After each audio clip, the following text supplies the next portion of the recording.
In this tutorial, we'll have a look at how to edit the motion path of a layer. So for that, I'm going to go and import some assets first. So I'll just go and double click in the project panel. And then in here, I'll go to my motion paths file and I'll import this. It's an Illustrator file. I'll import this as composition, retaining the layer sizes. I'm going to press open. And then I'll open up my composition. So this is what we have. And in order to make things a little easier to see, I'm going to change my background color from black to white. So that's done, if you remember, by pressing Command K on the keyboard. That's going to bring up the composition settings. And I'll change my background color from black to white. I'll hit OK and OK here. And then for now, I'm not going to be using the path in the background. I'm just going to use that as reference. So I'll just go and lock that. And in fact, I'll shy it as well, so it doesn't appear in the timeline either. And once I turn the shy switch on, I just need to go and turn this on for the whole composition here as well. And I'll do the same for the arrow on the right. So I have two arrows, and initially I'll animate the arrow on the left. And once I'm done with that, I'll animate the one on the right. But until then, I'll just go and lock the arrow on the right. That's the arrow PNG, the purple and green. I'm going to lock that and I'll shy that as well.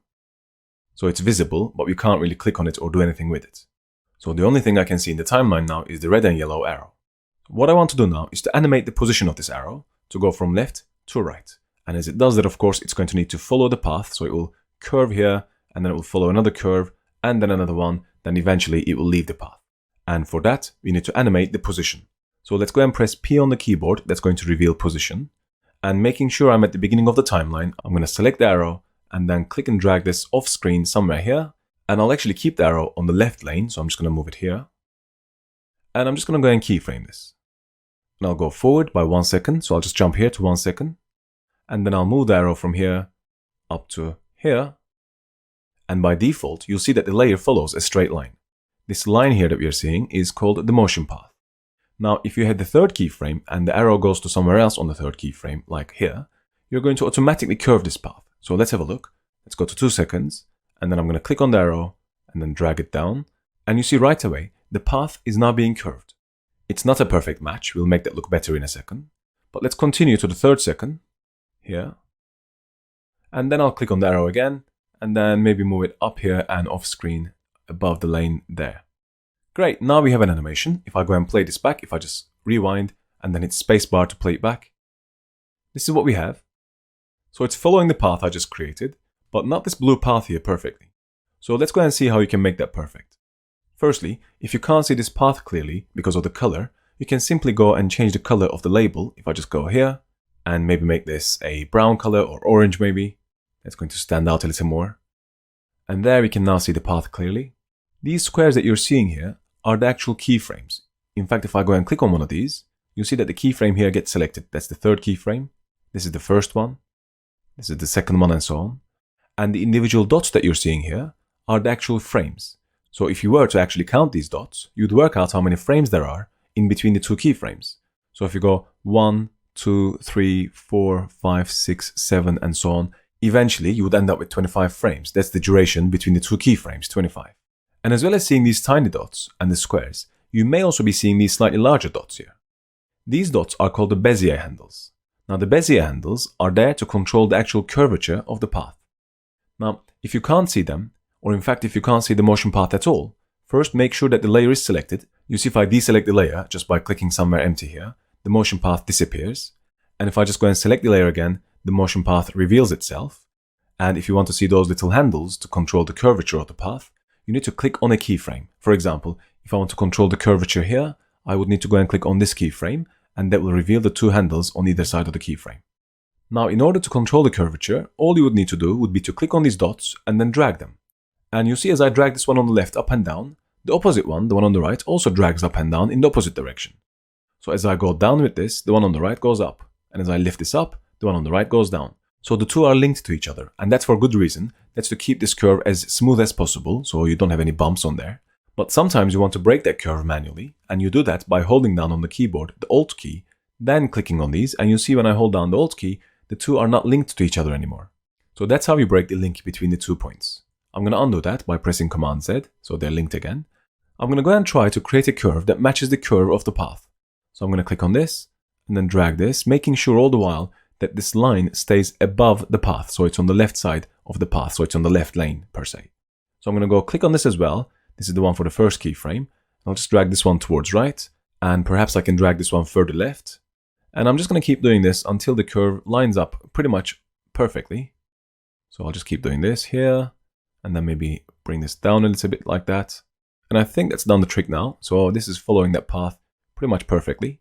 And I'll continue doing this on the right hand side, and I'll just go all the way around. So I'm going to click on this and then drag this right, like that. And then I'm going to click on this keyframe to reveal its handles. I'm just going to click and drag this around. And again, I'll just keep dragging this until the lines line up perfectly. Just do the same here. And maybe drag this down a little bit. Now you can see as I drag this up and down, it's affecting this part of the line as well. Now in this case, I actually don't want that to happen. So I'm going to hold down Alt to break the link between the two. I can then edit that manually, like that. And then with Alt again, I'm going to click and drag this around. And that's looking fine. I'll then click on this keyframe to reveal the handle on the right. These are actually called vertices, or a vertex if you're talking about a single one, or plural form is vertices. I'll just click on this vertex and maybe drag this around. And notice, once I break the link between the two handles by holding down Alt and dragging one of them, the link is already broken, which means I don't need to hold down Alt anymore. So I can just click on this without the Alt key, because the link is already broken. It's affecting just this side of the line. Now, if I want to relink them, I would hold down the Alt key, and that's how you re-establish the link between the 2 points. So I'm going to press Command Z now. I'll just go and create a curve here as well, and finally, I'll curve this one as well. I'll just go click and drag this here, and maybe this one further right, and then this one up and left a little more, and then this one further right, like that. And maybe to create a slightly tighter fit here, I'm just going to go click and drag, like that. Perfect. Now if you go and play this, if I go back to the beginning, you'll see that the arrow always stays on the left side of the path, so it's on the left lane. If I play it now, you'll see. That's great. If I pause it and go back to the beginning. Of course, you can make further tweaks to this as you like. You can click on these vertices and drag them around, or you can click on the handles and just tweak them as well. And I want to show you one more thing here. You won't actually be using it for this exercise, but you should know this. If you want the line to be a straight line, so if you want this motion path to be a straight path rather than a curvy path, you can convert this path into a straight one by using the tool called the Convert Vertex tool. And it's up here. Usually, you'll have the pen tool here, so if you click and hold it down, you'll see the pen tool. This is the one that's selected by default. Instead, if you click and hold it down and then select the Convert Vertex tool, with that selected, if you just move your cursor onto a vertex and then click on the other ones, you'll see by simply clicking on the point, you're making the path straight. I can do the same for here, and then eventually here, and now we got rid of those curves, and it's now following a straight path, a diagonal path. If I just go and play it again, you see there's no curve. If you want to reintroduce the curves, all you have to do is either click and let go, that's going to curve it, and same here as well.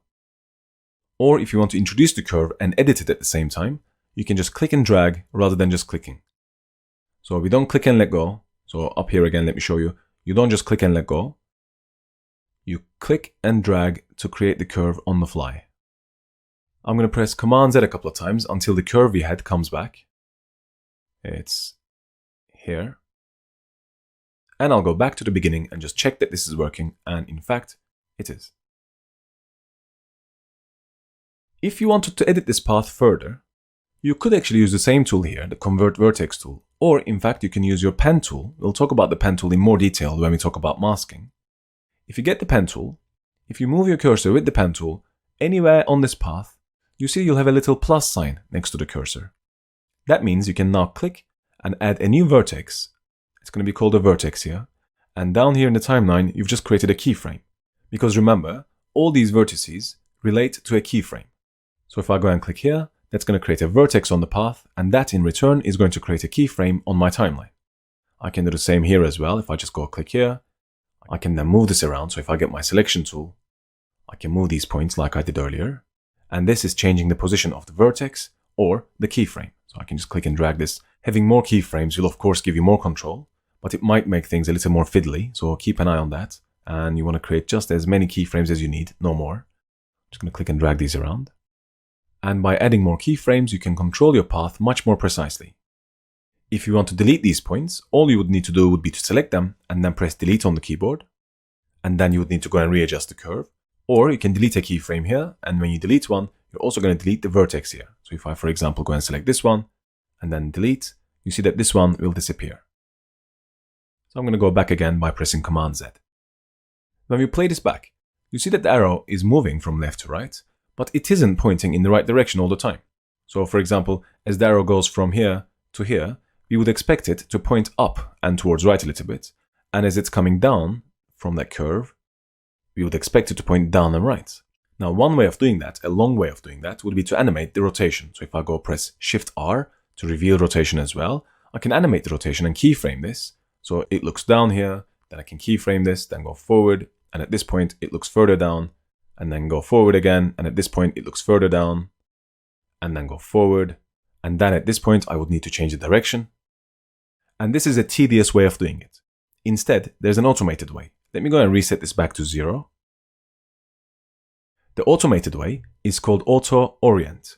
You can tell a layer to automatically face the direction of travel, and that's done by using Auto Orient. And you get to Auto Orient by selecting the layer and then right-clicking on it either here, or you can right-click on the layer here, or you can right-click on the layer here in the composition panel, or in fact, you can go to the layer menu at the top.